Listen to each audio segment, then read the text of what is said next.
like what Nick Edwards has started. This is insane. This is scouching. This is such a guy thing, isn't it? He sticks some skis on some couches or some lawn chairs, and he goes down sledding hills. So he just, look at that. They're catching air there, totally. My word. He and his brother started doing this a few years ago. It's grown. So this was the scene last Saturday at Dimple Dell Sledding Hill. They had lots of scouches and a bunch of chairs there catching some air. That's not a hobby, that's a death wish right there. What is it called? Scouching. Because it skis on a couch. Mixing the two together. Crazy. Go down the hill. It was crazy. You know, and we know a lot of you different things. Now, whether the husband likes scouching and the wife likes tatting, or whether your hobbies are the same, there are times when hobbies can actually get in the way of your relationships. Maybe he resents that she spends a lot of money and time buying all the scrapbook stuff, and resents that for it. Sure, maybe she resents that he spends a lot of time on the golf course, the Saturday mornings, you know, caught up on hole 9. There are things that need to be done at the home, right? She wants him there. The challenge is to embrace those hobbies and not resent them. Studio 5 relationship coach Matt Townsend is here with his wife, Marty. We love it when you bring Marty. This is fun. We're couching. We're couching. That's my favorite hobby, is the old couch. Nice. Is that good? You guys have different hobbies. In fact, over the course of time, you had some hobbies you did early on together. You have hobbies you do now, right? We used to talk. You don't anymore.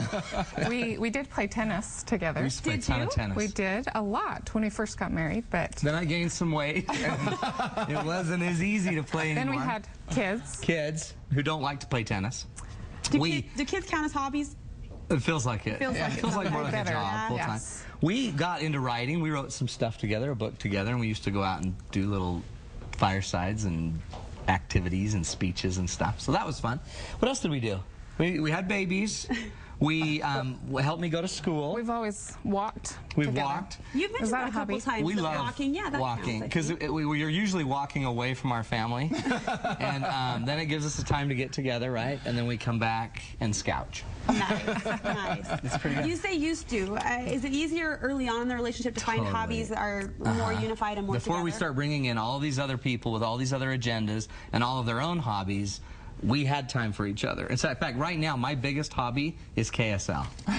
It really is. It's a hobby now, and now I've got my wife helping me on the hobby. But honestly, having time for much more else for us is really difficult. 6 kids and jobs and life takes over pretty fast. You know, I think oftentimes, though, when he has a hobby or she has a hobby and they don't mesh, it sometimes can be a conflict. And Marty, you say one of the keys to do this is to make it work, is to find the joy in your spouse's hobby, right? Yeah, exactly. One of his hobbies also is speaking. He speaks a lot, and I think it would be really easy for me to resent him because he's gone all the time speaking, and so I could be miserable all the time, or I just decided, you know, or I could just be happy for him and join him and be happy for him because he's doing what he loves. And so she comes to a lot of the speeches, and in fact we just had a great speech, and she had to sit at the front table, the host's table, and it's hard because I do all these talks about her, and I tell all of our stories and our embarrassing moments, but she's becoming more and more involved in them. We're having her speak some more as we go about doing it. But it's her finding joy in what I do. It's like when we all have kids, we may not want to go play soccer with them, but we can find a lot of joy watching our kids love doing what they're doing. And I love to watch her go. She's in a choir, a chorale, and I love to watch her go excel in this chorale.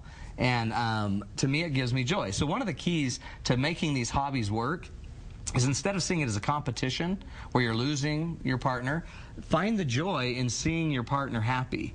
I mean, there's so much power in seeing a happy partner. When life is hard anyway, find the joy. Find the joy in what they find joy in. Huge, huge tool. Is it easy to slip into that competitive role where you're trying to count the clock and say, you know, she spends this many hours at the corral, you know, whatever. In fact, that's our second point, because now what ends up happening is we start, when our needs aren't being met, we start arguing and finding about balance. And then we're arguing that I'm not getting enough time. So the hobby becomes a balance issue where you're spending more time on your hobby than you're spending on me. And the minute we're starting to count minutes, it's a problem. So one of the rules is make sure you're balancing your time with your hobby and your spouse. If your hobby is taking more time than your spouse, that's telling you something. You could say, well, I'm just passionate about hunting, or you could say, I really don't want to be around my spouse. Yeah. It's communicating something. And a partner that's really wants to be with you is probably going to notice when you're not wanting to be with them. So if you've got a hobby, we think they're great. You got to have them, but find a way to blend them. It doesn't mean you have to do everything together, but when you can't do it together, then make sure we still have time together to grow the relationship. It's a big deal. So like he likes to golf, and I don't, but yet. She said it so nicely. But I am willing to go golfing with him, just to, you know, and I probably would like it if I tried it. Drive the cart. So that's a way. Or, you know, walking. He would rather not. I'd rather ride. He would rather drive. I tried to drive beside her one day, but she wanted to talk too. So gosh, can't win. So I'll drag him along, but it just yeah. So there is a balance, I think. But part of it too is making sure we're choosing hobbies that are healthy. I don't think all hobbies are equal. Okay. Explain that. I don't understand that. Scouting. Wait, are you going to knock scouting? No. Okay. It's a hobby. Okay. But you know what? You might not always be able to find skis and a couch and a hill. So, and in the summer, what do you do? Exactly. But no, I don't think all hobbies are healthy. So we put together a healthy hobby test. And we're only going to do 3 questions. Okay. But all the viewers, if you and your partner have hobby issues and hobby conflicts, go to KSL.com /Studio 5. I guess is that how it goes? No, Studio5.ksl, but that's okay, Matt. They know what it is. Okay, Whether you know what it is or not, the viewers know. That's How long have you been doing this? I know. It's been a while since I made the site. 2 years later, we'll work on our site this weekend. Okay. I really got to pay attention to that. So go there. There's a quiz there. 3 questions a quiz, now. and there's 6 questions on it, but then it's a great thing to start a conversation. The big key to hobbies and managing the hobbies is making sure we're talking about it, okay? So here's the first question. You and your partner need to ask about your hobbies. Question number 1. Does your hobby let you have time to strengthen the important things in life? So it's getting at the time investment. It's getting at the time investment and the important things investment. Sometimes we have hobbies that we spend so much time that they're at the expense of other important things in our life. And our kids and people, our relationships, even our values sometimes. Sometimes our hobbies pull us away from our values. I can't tell you how many couples have come in where the husband goes deer hunting, and for 1 week deer hunting a year, he turns into a different person with a different set of values and does stuff out hunting that they might not normally do back in town.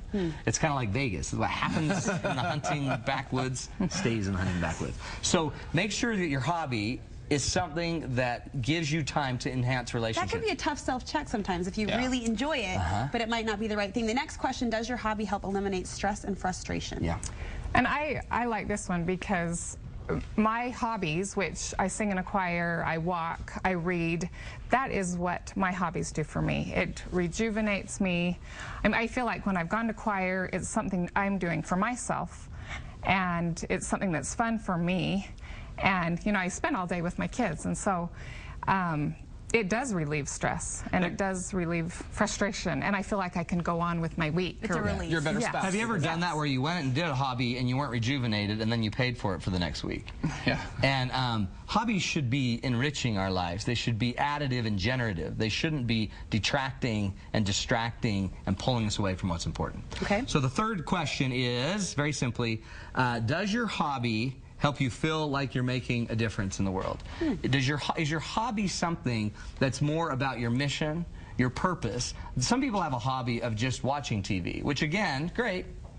And at some point, I think it also might induce some guilt on yourself, some frustration. So one of the things about kind of the hobby check is it something that's adding and contributing to others? Is it something that's making you a better person? Is it something you're proud of? Or contributing to your home, like Marty said. You're a better mom, you're a better wife right. when you have that hobby. Or even scrapbooking, because you feel like you're making a history of your family, and you'll pass it on to your kids. And coolest thing about hobbies is they build relationships. And the closer you are, research shows, as friends, and the more we're doing together as friends, the more likely your relationships are to work. And the more fun you're having in a stimulating, fun way with each other, you're going to attribute that fun activity and stimulation to the marriage. So it makes marriages healthier because we're having fun together. You mentioned one of your hobbies is speaking. You got to think coming up. Marty even might be there at the next date. This is it. Night, she right? comes every date night and has to suffer the embarrassment. And but these are the best. This is our Valentine's Day one, and this is when I'll be launching my book. Friday, February 12th, 7 to 9 o'clock, $20 per couple.